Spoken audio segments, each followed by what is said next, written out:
Sri Kiran Kumar Reddy Garu. He is an old friend of ours. He knows my father, Anandam Garu, who started this foundation. He also knows Nagarjuna very well, who was the collector in Chittoor, and we work closely with him. And he knows all of us and the kind of work which we were doing for the past 20 years. So it is really a privilege that he is here with us to celebrate this 20 years journey. And I now request him to address us.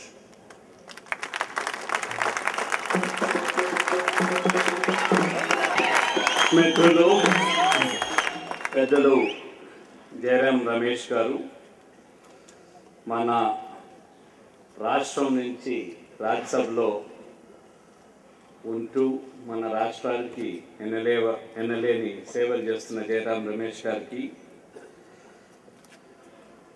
Harsha Mandir గారికి,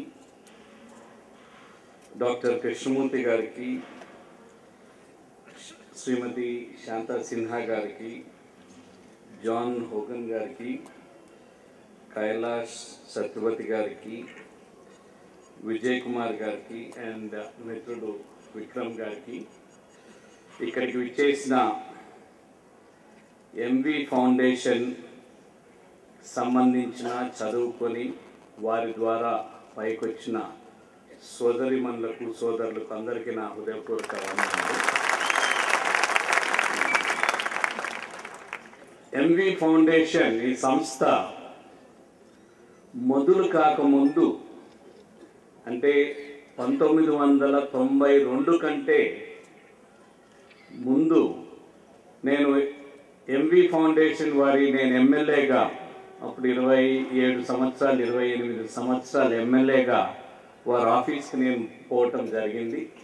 వారు ఈ విధంగా మేము MV foundation అనేది పెద్ద ఎత్తున తీసుకొని వస్తున్నాం. ఎవరైతే చదువుకు దూరంగా ఉన్నారో గ్రామీణ ప్రాంతాల్లో ప్రత్యేకంగా చైల్డ్ లేబర్గా పనిచేస్తున్నారో వారందరికీ ఒక సంస్థ తెస్తున్నామని చెప్పడం జరిగింది. నాకు గుర్తుండి మొట్టమొదటి మీటింగ్ కూడా తాజ్ కృష్ణాలో వాళ్ళు పెట్టారు, నేను అటెండ్ అయినాను నాకు గుర్తుంది. First meeting second meeting. ఆ రోజు ఒక మాట శాంతా సిన్హా గారు చెప్పారు,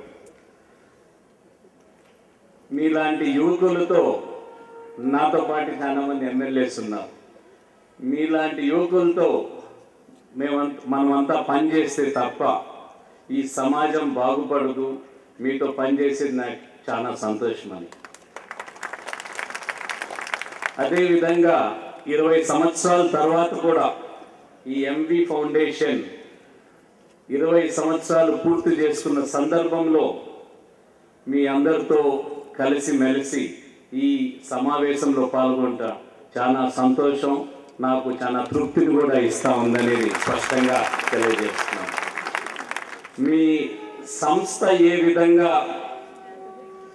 ఎక్కువ మంది పిల్లలకు తీసుకొని చదువు చెప్తా వచ్చిందో, అదృష్టవశాత్తు నా హోదా కూడా అదే విధంగా పెరుగుతా వచ్చి ఈరోజు ముఖ్యమంత్రి అయ్యాను.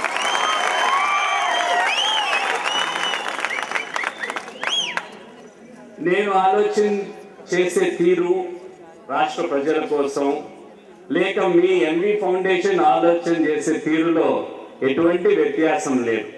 ఒకటి చదువు ఒక్కటే దరిద్ర రేఖను తరిమి కొట్టగల సత్తా చదువు ఒక్కదానికే ఉందని పూర్తిగా నమ్మే వ్యక్తిని. మనము ఎన్ని వెల్ఫేర్ కార్యక్రమాలు చేసినా కూడా చదువుతో పాటే మనం సమాజాన్ని, మన కుటుంబాన్ని, లేక రాష్ట్రాన్ని, దేశాన్ని మార్చగలిగిన శక్తి చదువు ఒక్కదానికే ఉండేదని నమ్మే వ్యక్తిని. అది పాటించాలా ఈ రాష్ట్ర ప్రభుత్వం అని స్పష్టంగా చేసి చూపిస్తున్న వ్యక్తి కూడా నేను స్పష్టంగా మా ప్రభుత్వం చేస్తా ఉంది. ఈ ఒక్క సంవత్సరమే ఒక 15 రోజుల పాటు బడి నుంచి దూరంగా ఉన్న పిల్లలు 1,62,000 మంది పిల్లలు బడి నుంచి దూరంగా 6 సంవత్సరాల నుంచి 14 సంవత్సరాల వరకు ఉన్నారని తెలుసుకున్న తర్వాత ఒక మాసం పాటు వారందరినీ బడిలో తేవాలని ఒక టార్గెట్ మార్క్ పెట్టి 1,25,000 మంది పిల్లలను మళ్ళా బడికి తీసుకొని రాగలిగాం. వాళ్ళు చదువుకుంటున్నారు. 37,000 మంది పిల్లలు బడికి రాకన్నా నిలిచిపోయారు. వారిలో ఇప్పుడే చెప్తున్నారు ఇంకొక 7,000 మంది బడికి వస్తున్నారని. అంటే 30,000 మంది పిల్లలు మనకు రాష్ట్రం అంతా కలిసి బడి నుంచి దూరంగా ఉన్నారు.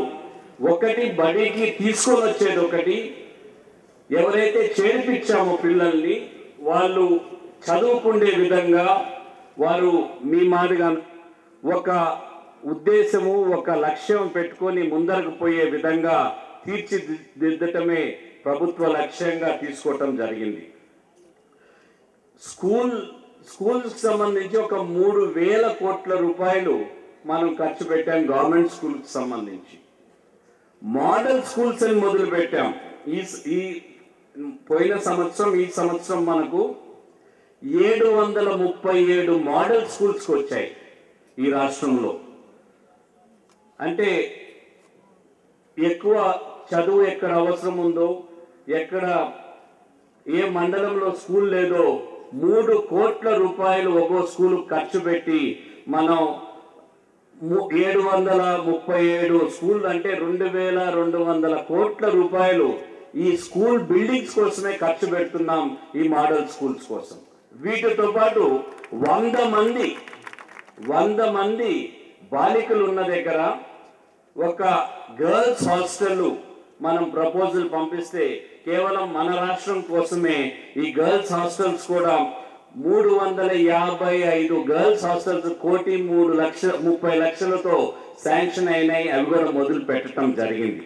అంటే ప్రభుత్వ స్కూల్స్ లో ప్రభుత్వ హాస్టల్స్ లో మనం ప్రాధాన్యత ఇచ్చి మనం అన్ని ఇన్ఫ్రాస్ట్రక్చర్ కూడా డెవలప్ చేసి, ప్రైవేట్ రంగం పక్కకు పోతే డబ్బు ఖర్చు అవుతుంది తల్లిదండ్రులకు అనే ఉద్దేశంతో ప్రైవేట్ రంగంలో మనం చేయాలని పెద్ద ఎత్తున మనం చేయటం జరుగుతూ ఉంది.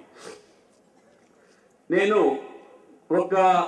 మనమంతా హైదరాబాద్లో ఉన్నాం కాబట్టి 1976-77 సంవత్సరంలో మనకు ప్రపంచంలో అతి ధనవంతుడైన వ్యక్తి ఎవరు అని ఒక ఐ థింక్ న్యూస్ వీక్ అనుకుంటా మన హైదరాబాద్ నిజాము ప్రపంచంలో అందరికంటే ధనవంతుడు అని వారు తేల్చడం జరిగింది. కానీ ఈరోజు అతి ధనవంతులైన వ్యక్తులు అందరూ కూడా చదువుతోనే ధనవంతులు అవుతారు తప్ప తాతలు తండ్రులు వారికున్న ఆస్తి వల్ల ధనవంతులు కారని చాలా మంది రుజువు చేశారు. Knowledge is power. మనం చదువుతో జ్ఞానంతోనే మనము ప్రపంచాన్ని జయించగలుగుతాం తప్ప మన తల్లిదండ్రులు లేకన్నా ఆస్తితోనో లేకన్నా అంటే వేరే వాటితో మనం చేయలేమనేది స్పష్టంగా మనకు అర్థమవుతాం. 2 మన ప్రధాన సమస్యలు ఉన్నాయి. ఒక సమస్య అందరూ చదువుకునేట్టుగా చూడటం ఒక సమస్య. క్వాలిటేటివ్ ఎడ్యుకేషన్, చదువుకున్న తర్వాత మీకు ఉద్యోగ అవకాశాలకు సరిపడే జ్ఞానం కానీ ట్రైనింగ్ కానీ లేకన్నా అంటే చదువు వృధా అవుతుంది.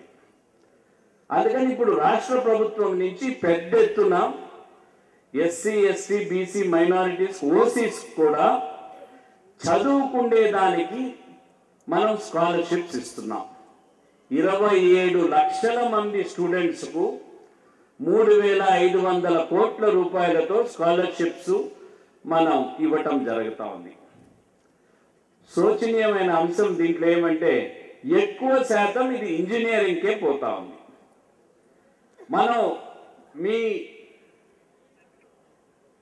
డబ్బు పరిస్థితికి చూసుకోకన్నా ప్రతి ఒక్క పేదవానికి చదువుకునే ఆశ ఎవరికి ఉందో ఆ ఆశను కలను నిజం చేసేదానికి ప్రభుత్వం పనిచేసేటప్పుడు ఇంజనీరింగ్లో మనం స్కాలర్షిప్స్ ఇచ్చే దాంట్లో పాస్ అయ్యే వ్యక్తులు 28%. ప్రభుత్వం స్కాలర్షిప్స్ ఇచ్చిన తర్వాత ఇది ఎంత శోచనీయమో ఒక్కసారి ఆలోచన చేసుకోండి. మనం అంతా ప్రభుత్వం ఇచ్చేటప్పుడు చదువుకునేదానికి కష్టపడి చదువుకొని జీవితంలో పైకి రావాలనే ఒక పట్టుదల మనకు ఉండాల్సిన అవసరం ఖచ్చితంగా ఉంది. వీటితో పాటు ఈ సంవత్సరం నుంచి ఒక పక్కేమో గవర్నమెంట్లో ఉన్న ఉద్యోగస్తులు ఎవరైతే చదువుకున్నారో వారికి ఉద్యోగ అవకాశాలు తక్కువ ఉన్నాయంటే ఈ సంవత్సరం 1,16,000 గవర్నమెంట్ ఉద్యోగాలు మనం అనౌన్స్ చేయడం జరిగింది. ఇప్పటికే నోటిఫై అయ్యాయి, రిక్రూట్మెంట్ స్టార్ట్ అయింది. టీచర్స్లో అయితే ప్రభుత్వ ఉపాధ్యాయులు అయితే 30,000 ఉపాధ్యాయులను జూన్ కంటే ముందర మనం రిక్రూట్ చేస్తున్నాం. 30,000 ఉపాధ్యాయులను డిసెంబర్ లోపల, ఈ సంవత్సరం డిసెంబర్ లోపల ఇంకొక 30,000 ఉపాధ్యాయులను మనం రిక్రూట్ చేయబోతున్నాం. అంటే ఇన్ఫ్రాస్ట్రక్చర్ అంతా కూడా సరైన మార్గంలో మనం పెట్టాల్సిన బాధ్యత ప్రభుత్వం పైన ఉంది కాబట్టి అది మేము చేస్తున్నాం. మీ బాధ్యత ఏదైతే ఉందో చదువుకునేది ఆ బాధ్యత నుంచి దూరం పోకుండా చదువుకోవాల్సిన అవసరం పిల్లలకి ఖచ్చితంగా ఉంది. మనం చదువుకున్న వారికి ఉద్యోగ అవకాశాలు ప్రభుత్వంలోనే కాక ఇంకో కొత్త ప్రోగ్రాం పెట్టి రాజీవ్ యువకిరణాలు అనే కార్యక్రమం పెట్టి ఏదైతే ఇండస్ట్రీకి అవసరమో సర్వీస్ సెక్టర్కి అవసరమో కేవలం ఇంజనీర్లు లేకుండా ఎంకామ్ చేసిన వాళ్ళు అటువంటి వారికి ఉద్యోగ అవకాశాలు కాకుండా 10th కానీ ఇంటర్మీడియట్ కానీ తక్కువ చదువుకున్న వారు కూడా ఉద్యోగాలు చేయాలని ఎవరైతే ఆసక్తి ఉందో వారికి ట్రైనింగ్ ఇచ్చి 3 మాసాల నుంచి 6 మాసాలు, కొందరికి 1 మాసం 2 మాసాలు ట్రైనింగ్ ఇచ్చి సంవత్సరానికి 5 లక్షల ఉద్యోగాలు ఇవ్వాలని ఒక కంకణంతో ప్రభుత్వం ముందరకు వస్తా ఉంది. దాంట్లో మొట్టమొదటి బ్యాచ్ 1,00,000 ఉద్యోగాలు ఈ ఫిబ్రవరి 4 ప్రధానమంత్రి చేతుల హస్తాల మీదుగా 1,00,000 మంది యువకులకు ప్రైవేట్ సంస్థలో మన ఉద్యోగం కలిగించేదానికి ట్రైనింగ్ పూర్తి చేసుకొని అపాయింట్మెంట్ లెటర్స్ ఇవ్వటం జరుగుతూ ఉందనేది తెలియజేస్తున్నాను మీ అందరికి కూడా. ఒక పక్క ప్రభుత్వంలో ఆసక్తి ఉన్నవారు ప్రభుత్వంలో జాయిన్ అయ్యేదానికి, ఒక పక్క కష్టపడి స్కిల్ డెవలప్మెంట్ చేసుకొని ముందరికి పోయి ఇండస్ట్రీలో రాణించగల వారికి ఆ విధంగా ట్రైనింగ్ ఇస్తున్నాం. ఈ స్కిల్ డెవలప్మెంట్ అయిన తర్వాత ఒకవేళ ఎవరైనా సొంతాన వారంతకు వారు వ్యాపారం పెట్టుకోవాలి, లేకపోతే వారంతకు వారు ట్రైనింగ్ వారు ఇది పెట్టుకోవాలని ఇండస్ట్రీ పెట్టుకోవాలంటే ఆ ఫైనాన్సింగ్ కూడా ఈ బడ్జెట్లో తెచ్చేదానికి మనం ప్రయత్నం చేస్తున్నామని తెలియజేస్తూ 2 విషయాలైతే ఎంవి ఫౌండేషన్కి ఖచ్చితంగా అభినందనలు తెలపాలి. వారు చేస్తున్న పని వారికి నేను పూర్తిగా వారికి డబ్బు ఖర్చు పెట్టి వాళ్ళు పాపం నానా కష్టాలు పడి డబ్బు తీసుకొని వచ్చి ఖర్చు పెట్టి ఒక సంతృప్తిగా సమాజాన్ని, రాష్ట్రాన్ని, దేశాన్ని మార్చేదానికి వారి ప్రయత్నాన్ని మనం అందరం కూడా అభినందించాల్సిన అవసరం ఖచ్చితంగా ఉంది అనేది తెలియజేస్తూ ఇవన్నీ కూడా ఒక పద్ధతి ప్రకారం యువకులకు ఒక ఏం అనేది మనకు అవసరం. మనం జీవితంలో ఏమి కావాలి అనేది ఒక ఏం మనం పెట్టుకోవాల్సిన అవసరం ఉంది.